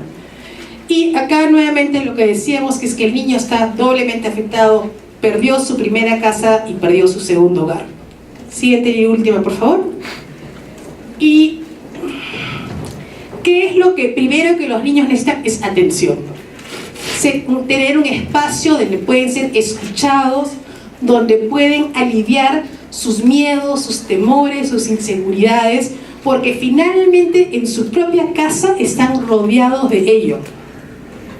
Y tal vez esta comunicación entre pares y soltar la presión puede ser fundamental y marcar una diferencia de cómo va a vivir el niño con esta experiencia traumática el resto de su vida. Y creo que sí, esa fue la última. Sí. Muchas gracias.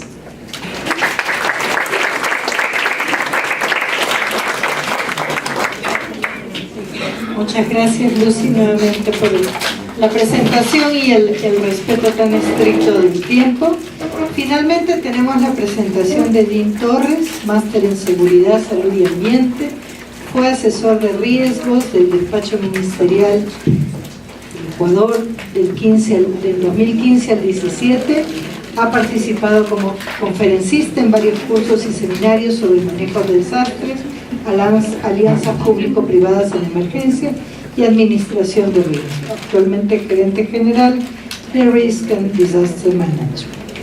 Lynn, por favor.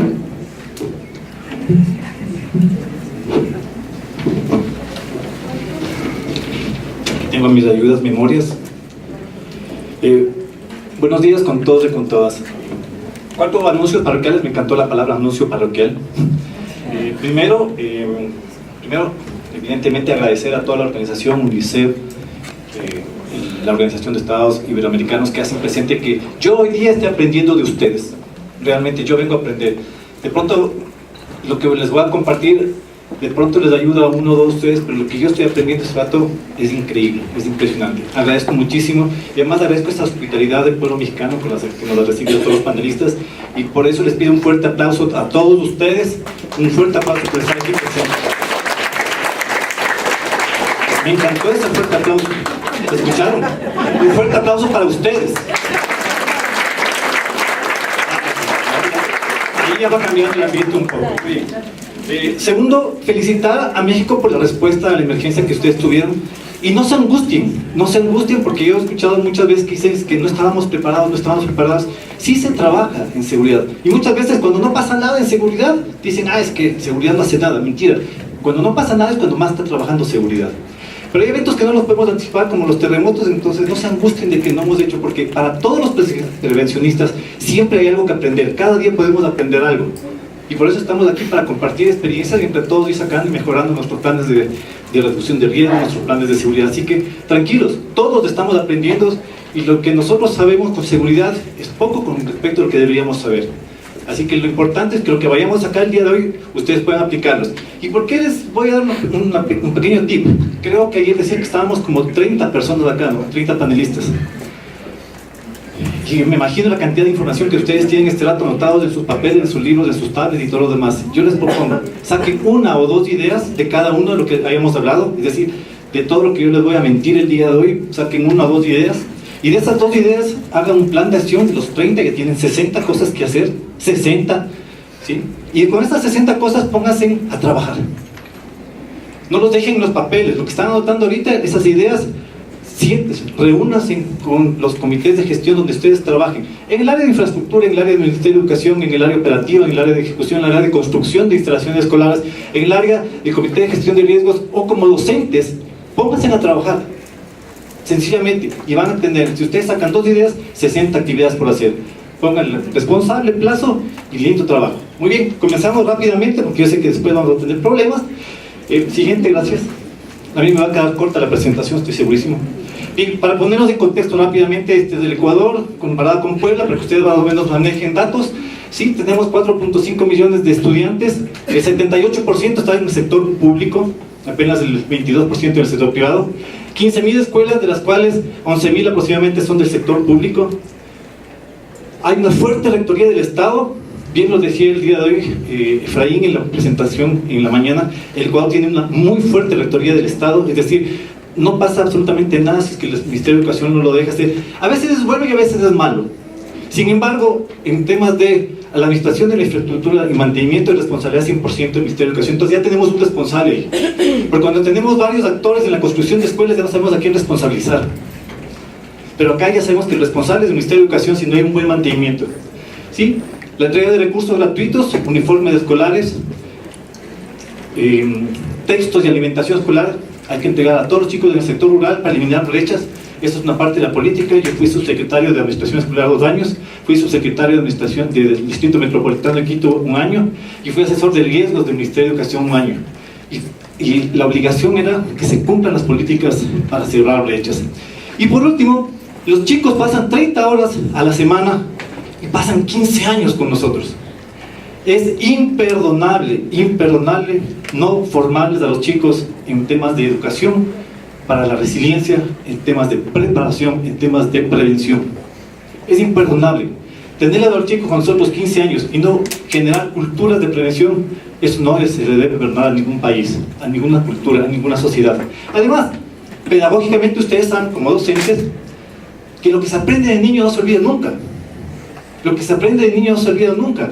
Y esos procesos de ¿Cómo yo voy a enfrentar los riesgos de los conflictos durante toda mi vida? Los adquiero desde los 2 o 3 años hasta los 12, 13 años, no más.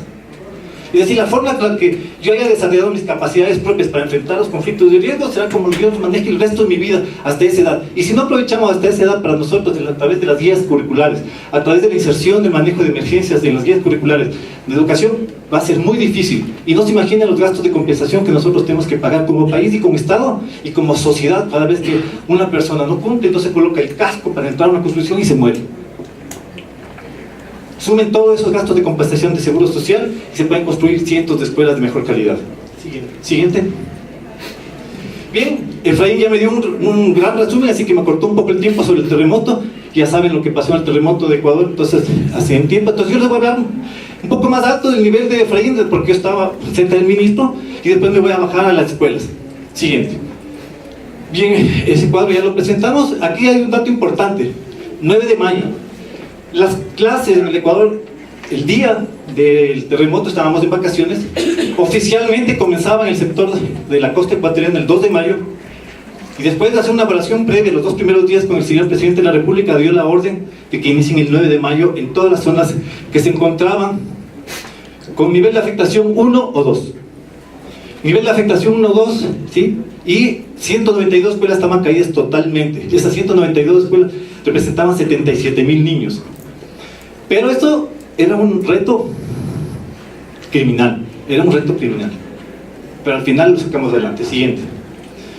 Bien, ¿qué hicimos entonces para poder solucionar ese reto? Primero, la infraestructura había que contratarla, y contratarla rápido, porque los plazos de contratación pública, aún en educación, en temas de estado de emergencia, son largos. Entonces inmediatamente se empezó a contratar aulas completas, escuelas completas, con todos los servicios incluidos. Sí, y el plazo que se les dio a todos los contratistas fue 60 días. Para la reactivación económica, evidentemente el plazo, la condición era que sea contratista local, mano de obra local, y todos los proveedores de todos los insumos tienen que ser locales para que las provincias de Manabí y Esmeraldas afectadas salgan adelante. Esa era la condición. No podía venir una persona de Quito, yo soy un gran constructor de Quito y vengo a construir acá en Manabí. No, bueno, no. La gente de Manabí tiene que salir adelante por sí misma. Bien, nuestras escuelas tenían 30 aulas, capacidad para 1.140 estudiantes en una jornada, y no nos podíamos dar el lujo, teníamos que duplicar la jornada. Y esto nos permitió salir adelante con el tema de reordenamiento educativo. Este reordenamiento básicamente nos permitió, primero, lo más importante, el cierre y la reubicación de instituciones que antes habían sido construidas en zonas de riesgo, y que ahora pudimos cerrarlas y decir, ¿saben qué? Ahora sí nos toca cerrarlas, y que antes la comunidad no nos dejaba. Y segundo, la fusión hiciera de escuelas pequeñas y que estaban en condiciones precarias. De las escuelas que yo les mencioné hace un rato, de los 11,000 del país, aproximadamente 10,000 tienen 200 estudiantes o menos. Muchas de ellas no tienen los laboratorios completos de física, química, laboratorios de informática, y eso es una vulnerabilidad, esto es una desventaja competitiva frente al resto de estudiantes que sí los tienen. Cuando empezamos a cerrar esas escuelas y superábamos los 500 estudiantes, les llegaban los laboratorios completos y los recursos completos. Siguiente. Para el 85% de la población, el 85% de la población estudiantil, solucionamos con optimización de puestos en cada aula de las escuelas que no habían sido afectadas. Es decir, si es que a una aula entraban 30 estudiantes y podíamos poner 5 pupitres más, poníamos 35. Cada aula, en cada lugar, fue trabajada de una en una, y fuimos poniendo los pupitres, las mesas, las sillas que podíamos poner. No nos podíamos dar el lujo de mantener estándares de decir, no, aquí no puedo tener más de 30 estudiantes. No, sí, 30, 35. Necesitábamos infraestructura. Optimización de espacios de cada escuela. Teníamos la gran sala de profesores, quita y pon pupitres. Lamentablemente estábamos en emergencia. Y en emergencia no podemos tener todas las buenas comodidades de siempre.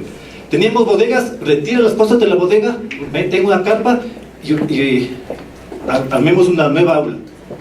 Teníamos un hermoso oratorio, un auditorio que dividíamos en otras 2 aulas más. Y así fuimos optimizando lugares. Duplicamos las jornadas en toda la escuela. Sí, no es fácil estudiar por la tarde, pero no nos quedaba más. Teníamos que duplicar las jornadas. Algunas ya las teníamos antes del terremoto, después el 100% de escuelas públicas trabajaban en la tarde.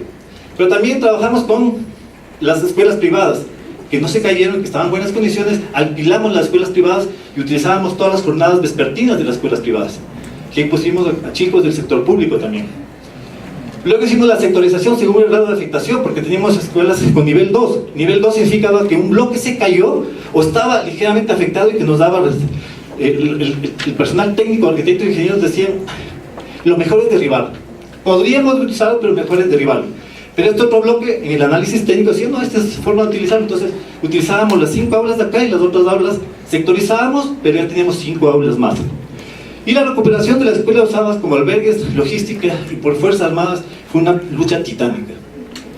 Es una lucha titánica que todavía no la podemos salir adelante acá. Sé que hay otros países que ya tienen prohibido por política que el sector logístico, Fuerzas Armadas y albergues entren dentro de las escuelas, pero en países todavía pequeños como los nuestros, donde no se había llegado a ese nivel de conciencia, del nivel de hasta dónde llega el tema de la educación en situaciones de emergencia, no lo hemos conseguido. Pero seguimos trabajando. Esa es una tarea que nos queda aquí con nosotros como país, como Ecuador, por aprender. Siguiente. Bueno, ya se ha hablado bastante de los ET, de los locales. Esto me tocó a mí también coordinar mucho con aproximadamente 15 organizaciones internacionales, la construcción de todos estos ET, pero que a nivel macro representaban el 15% de la solución de establecimientos, de aulas, para el gran requerimiento que teníamos a nivel Ministerio de Educación. ¿Dónde se concentraban? Donde ellos son más fuertes, en el área rural, en los lugares más vulnerables. Siguiente. Docentes. Había que solucionar el tema de docentes. Como habíamos conversado, muchos docentes entraron en pánico, en miedo, y pidieron reubicación inmediata. Y por temas políticos, lamentablemente en el Ecuador, por temas políticos se les concedió la reubicación de esos docentes y salieron de las áreas afectadas. Y llegó un momento en que ya no teníamos docentes que vayan a trabajar en las áreas afectadas, especialmente en las áreas más vulnerables. Y en el Ecuador, en ese sector, en Mandaví y Esmeraldas, muchos docentes vivían en sectores urbanos y se trasladaban el día lunes de la madrugada, trabajaban hasta el día viernes y regresaban. La gran sorpresa fue que cuando se trasladaron al lugar, la casa donde ellos alquilaban ya no existía, se había caído. ¿Sí? Ya no tenían el restaurante donde iban a alimentarse y tampoco tenían las vías operables porque el puente se les cayó, la carretera se les abrió. Entonces tenemos que solucionar un sinnúmero de problemas a los docentes que querían regresar a su lugar de trabajo y que realmente para muchos, yo me saco el sombrero frente a los docentes, el compromiso que tienen es impresionante cuando están en estas situaciones. Lo que hay que hacer es motivarlas nada más. Siguiente. Las donaciones fue un tema muy interesante. Yo nunca había sabido que el Ecuador era tan solidario. Les digo así de frente, era impresionante la solidaridad de todo tipo, una experiencia así muy personal. Mi hija de 18 años en este entonces reunió 5 camiones de alimentos balanceados para mascotas. Ella, con todos sus amigos de la universidad, reunieron, agarraron carros y se fueron ellos a entregar esos materiales. Pero claro, como ella, había miles de personas que querían hacer lo mismo. Llegó un punto en que nadie sabía para dónde llegaban. O sea, llegaban a un lugar 200 carros y a otros lugares no llegaba absolutamente nada. En el tema de educación, por ejemplo, cuando hablamos de las donaciones de los kits escolares, lo que educación dijo, a ver, espérense un rato, porque nos llegaban cuadernos, cajas de cuadernos, cajas de lápices, y nosotros dijimos, esperen un rato. Organizamos con los comités de los consejos estudiantiles en cada de los colegios que se encontraban en zonas no afectadas en el resto de las 22 provincias del país. Ustedes quieren donar algo, dónenlo con dignidad. Les mandamos la lista de útiles escolares para cada uno de los niveles. Dijimos, esto es lo que necesita un chico, un niño, como ustedes, igualitos ustedes, que está estudiando zona afectada, tantos libros, tantos cuadernos, quieren hacer una donación, mándenme la funda completa. No me manden independientemente libros y libros y libros, mándenme la funda. Y así conseguimos aproximadamente 50.000 kits. 50.000 kits para los chicos que se encontraban en áreas afectadas. Bien, nosotros evidentemente nos enfocamos ya en las adquisiciones mayores, ¿no? Como misterio. Siguiente. Luego pasamos de esta etapa pero muy interesante, que no voy a profundizar porque mis 3 panelistas les felicito, mis antecesoras, excelente explicación cómo se hace la educación en situaciones de emergencia. Y aquí una crítica, nosotros sí, porque yo les dije que el 9 de mayo estábamos en actividades escolares y lo conseguimos. Y la meta fue que en 60 días todo el mundo ya esté trabajando en el currículo ajustado a la emergencia. ¿Sí? El currículo ajustado a la emergencia no es nada más que tomar todas las destrezas con criterio de desempeño que ustedes tienen que tener, adaptarlas a las necesidades propias de ese momento, de su requerimiento específico, y seguir estudiando bajo ese nuevo currículo. Y la meta fue en 60 días tener eso ahí. Y ahí sí un agradecimiento muy grande a nuestros hermanos peruanos que nos ayudaron a desarrollar esto junto con Plan Internacional. Pudimos aprovechar y sacar adelante estas guías. Sin embargo, a nosotros nos reclamaban mucho y decían: no les dimos tiempo a la gente para el luto. Y fue verdad, no les dimos tiempo para el luto. En un terremoto, 2 tips: primero, salvar la vida; segundo, seguir viviendo. No nos queda más. Si seguíamos lamentándonos, nos sacamos adelante el país, nos sacamos adelante la ciudad. Siguiente. Bien, entonces, ¿cómo se articulan estas 3 áreas? Esto es interesante, porque tenemos las 3 fases. Pero no es que las 3 fases se termina la una, comienza la otra y luego comienza la otra. No es así. Primero tenemos que enfocarnos que en un terremoto teníamos escuelas con afectación 1, 3 o 4 paredes caídas no estructurales. Afectación 2, 3 bloques con afectación estructural que no podía ser utilizada, y otras escuelas que estaban caídas. Por lo tanto, el proceso de recuperación era distinto para unos estudiantes, el nivel de afectación era distinto, vivíamos muchos mundos, como vamos a ver adelante, y teníamos que ajustar todo ese proceso a que unos ya estaban estudiando, otros ya estaban en el proceso de recuperación socioemocional y otros todavía no. Entonces era un proceso de paso a la siguiente etapa del desarrollo lúdico. Seguíamos trabajando, venía una réplica y nos tocaba regresar otra vez al soporte socioemocional. Otra vez estábamos ya en el desarrollo lúdico, de repente empezábamos a trabajar ya en el currículo, venía una réplica fuerte y otra vez, tuvimos más de 1500 réplicas, ¿no?, en los primeros meses. Entonces pueden imaginarse cómo estaba la sociedad, ¿no? Y nadie confiaba en absolutamente nadie, tampoco confiaba en el Ministerio de Educación. ¿Quién me garantizaba que las nuevas instalaciones donde estaban mis hijos no se iban a caer? Por más que nosotros llegábamos con técnicos, ingenieros, arquitectos, les decíamos: esta escuela no se va a caer, no nos creían. Pónganse en la mano ustedes, pónganse en la mano en el pecho y díganme: ustedes en esa situación confían 100% en la escuela que está al frente y van a mandar a sus hijos. Piensen en sus hijos este rato. O van a preguntarse o van a cuestionarse. Eso sí se cuestionaba y nos preguntaban mucho a nosotros. Siguiente. Bien, entonces lo que les contaba, teníamos los afectados y los no afectados en la misma provincia, en la misma ciudad. Algunos de ustedes estuvieron en la ciudad de Manta. Ustedes cruzaban una calle, la ciudad destruida, cruzaban la calle y todavía las discotecas seguían funcionando las noches, porque no estaba absolutamente nada afectado.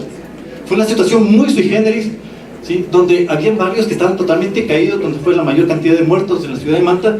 Y ustedes al otro lado, en la zona sur de la ciudad de Manta, la gente todavía vivía, los restaurantes abiertos, seguía trabajando, se iba a sus negocios, y cruzando una calle, la avenida 18 de noviembre, teníamos ese nivel de desastre. Imagínense lo que era en educación. Ven unos chicos que veían que la escuela de ellos se les cayó, pero la escuela del amigo que está en el mismo barrio acá, que estaba en la otra escuela del otro lado de la calle, estaba intacta.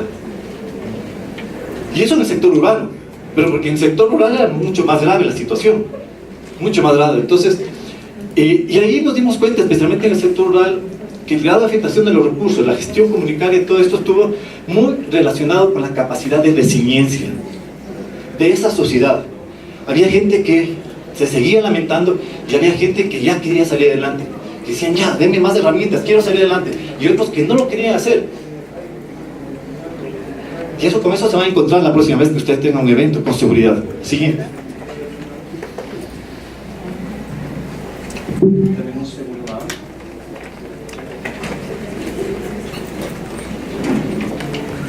Los organismos internacionales, los que están aquí, nos han invitado y organizaron este evento. Supremamente importantes en cuanto a la experiencia, en cuanto a los documentos, en cuanto a la información que ustedes tienen. Realmente en temas de manejo de riesgos de desastres, yo creo que ya está todo hecho. De pronto faltan 1 o 2 cosas por ahí que ya les voy a decir. Pero la cantidad de información que ellos tienen, que han generado documentos, protocolos, listas, las INE, las normas, el proyecto Esfera y bla, bla, bla, es impresionante. Si no aprovechamos eso, realmente es una desventaja inmensa frente a los desastres. Ya nos han apoyado, ya nos hicieron algo que nosotros tenemos que hacerlo, es implementar en nuestros países. ¿Cómo? Adecuando nuestras propias realidades, evidentemente. Sin embargo, muchas veces para los ministerios se sienten como que ha llegado una amenaza cuando llega alguien de afuera y nos dice: esto es lo que hay que hacer. Y recuerden que en una institución de un organismo internacional tenemos gente que trabaja 10, 15 años, se prepara en manejo de riesgos, y el ministro tiene 1 o 2 años y se va. Y los subsecretarios 1 o 2 años y se va. Entonces los que realmente saben son los que están varios años ahí. En cambio, los que están ahí, están 2 años hasta que se enteren nuevamente, ya se fueron del sistema. Entonces, eso es un proceso de negociación bastante largo. Entonces, apóyese sí en los organismos internacionales. Son asesores especializados en el tema, ¿sí? Y son complementarios de la gestión, como vimos en el Ecuador. Nosotros nos enfocamos en el 85% que era el macro, en las ciudades, en los sectores urbanos y en los sectores más poblados, pero en los sectores más abandonados, más vulnerables, trabajaron excelentemente bien las organizaciones internacionales. Lo que sí, a mí me tocó entrevistarme con unas 10 organizaciones que no les había visto jamás en mi vida, que llegaron de la China, de Suiza, de Alemania, de Francia, y que nunca habían estado en el Ecuador. Que evidentemente por la solidaridad viajaron y después no sabían a dónde ir. Y nos tocaba decirles, a ver, coordinemos, aquí tenemos plan internacional que está hecho cargo de esta área, ya está sectorizado, entonces vengan y coordinen con ellos, si quieren trabajar, coordinen con ellos. Hay que sectorizar ese trabajo.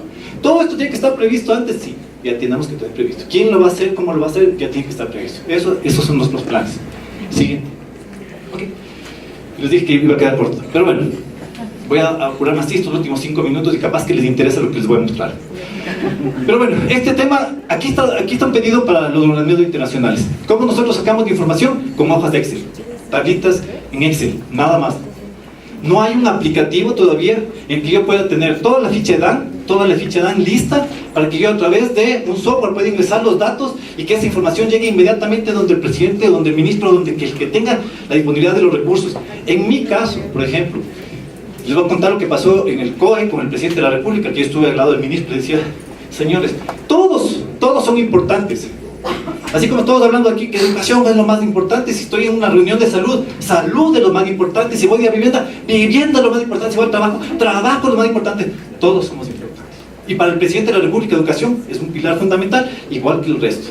¿Saben lo que nos decía, señores? Primer llegado, primer servido. El que me diga cuánta plata necesita, justificado con las autoridades del sistema de control, yo le entrego la plata. Si usted me dice necesito 10 millones para reconstruir las escuelas, porque estos 10 millones voy a utilizar en 18 puertas, 20 metros, 50 escuelas, cuántas hay los móviles, bla, bla, bla, bla, bla, bla, bla, 55 pupitres, etcétera, te entregaban la plata. No justificabas, no te entregaban la plata y pasaba la plata al siguiente. Porque estabas en emergencia. Los recursos iban llevando poco a poco, entonces en función de lo que llevaban los recursos se iba distribuyendo. Aquí es de los que ya tenían lista la información. Este software sería espectacular que nosotros podamos tener en todos los países para que inmediatamente solamente actualicemos los costos, la moneda nacional y sabremos nosotros, meto, si yo necesito 18.000 pupitres, 50 puertas, 80 aulas, meto los datos y ya me sale. Pero ojo, no teníamos conectividad en el área. No teníamos celulares en el área. No teníamos conectividad. ¿Y saben lo que tuvimos que hacer para hacer este tema de infraestructura? Impresionante, cuando teníamos que sacar números de infraestructura. Formamos equipos, vengan acá jóvenes, un conductor, un vehículo, un arquitecto o ingeniero, siéntense acá, vean acá, un administrador circuito que conocía dónde estaban las escuelas, porque yo puedo tener el equipo técnico que sepa exactamente cómo hacerlo. El único problema es que él no sabía exactamente dónde estaban las escuelas, regadas en toda la provincia. Bien, y con esos equipos empezamos a trabajar y ellos recopilaban la información en centros donde había conectividad, es decir, viajaban 1 o 2 horas donde había conectividad y mandaban sus hojas de Excel y había equipos que estaban sistematizando horas de trabajo hasta las 2 o 3 de la mañana todos los días. Siguiente. Bien, esto es importante, definan estrategias porque no van a tener ingenieros arquitectos completos para levantar. Si tienen ustedes 12.000 escuelas caídas, no van a tener información completa. Tengan convenios ya con universidades, institutos técnicos, gremios de arquitectos para que ellos vayan a hacer ese trabajo con ustedes, ¿sí? Entreguenles, capacítenles cuál es la ficha de DAN y qué es lo que van a ellos a tener que llenar, ¿sí? Gremios de profesionales de psicología, terapeutas para la fase de reporte socioemocional. Organismos internacionales, proveedores de recursos, hagan alianzas público-privadas con los constructores. Ustedes van a reconstruir mis escuelas en épocas de emergencia, sí, inviertan en seguridad de mis escuelas, porque a la empresa privada le voy a contratar para reconstruir escuelas. Entonces ustedes inviertan en mi escuela en temas de recuperación. Siguiente. Este es un sistema, este es el producto final de todo el evento, un sistema integral de gestión de riesgos que está en proceso de implementación. Soy el autor del sistema, algún rato que podemos conversar. Aquí está lo más importante, es un sistema que está, pasamos nosotros de un plan de emergencia en el 2010 a un plan de reducción de riesgo del 2013 a un sistema integral de gestión de riesgos. ¿Quién maneja la norma ISO 9001 de calidad? ¿Saben lo que es un sistema de gestión, no es cierto? Planificar, hacer, verificar, actuar, ciclo de Deming, perfecto. Eso es lo que tenemos ahora.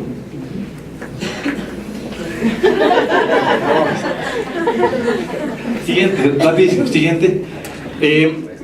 Nos enfocamos en 4 áreas de riesgos: sismo, tsunami, erupción volcánica, fenómenos o eventos naturales, robo, hurto, secuestro, artefacto explosivo, perfecto, caídas, golpes, cortes, envenenamientos, ahogamientos eléctricos, etcétera, vectores, placas y microorganismos. Alguien preguntaba ayer, me parece que era Reinaldo, ¿cuál es la principal causa de muerte de los estudiantes en establecimientos escolares? ¿Saben? La UNESCO en un informe tiene las caídas. No solo los terremotos, en el mundo. Las caídas son la principal causa de muerte de estudiantes en establecimientos escolares. Y la principal causa de muerte de chicos de 15 y 17 años, los accidentes de tránsito. Siguiente. Entonces nosotros trabajamos en esto y por respeto a mi moderadora, me faltan 5 minutos, no sé si va a tener tiempo. En todo caso, podemos trabajar en esto. Había una presentación muy interesante sobre cómo influye el tema de la infraestructura en las rutas de evacuación y cómo nosotros vimos y pudimos evidenciar. Si le puede pasar solamente rápidamente los videos. Por favor, solo estamos en el tiempo. Estos minutos, no sé si me permiten. Pueden hacer una presentación posterior con la gente que quiera, pero tenemos que respetar los tiempos porque hay una plenaria. No, tranquilo. Bueno, en todo caso, último mensaje. Nosotros tenemos que trabajar en tiempos de paz. ¿Qué es paz para ustedes? Tranquilidad, seguridad, ¿sí? Para nosotros que trabajamos en riesgos es igual que los militares. Los militares dicen la paz es el periodo que existe entre 2 guerras. Para nosotros paz es el periodo que existe entre 2 desastres. Gracias.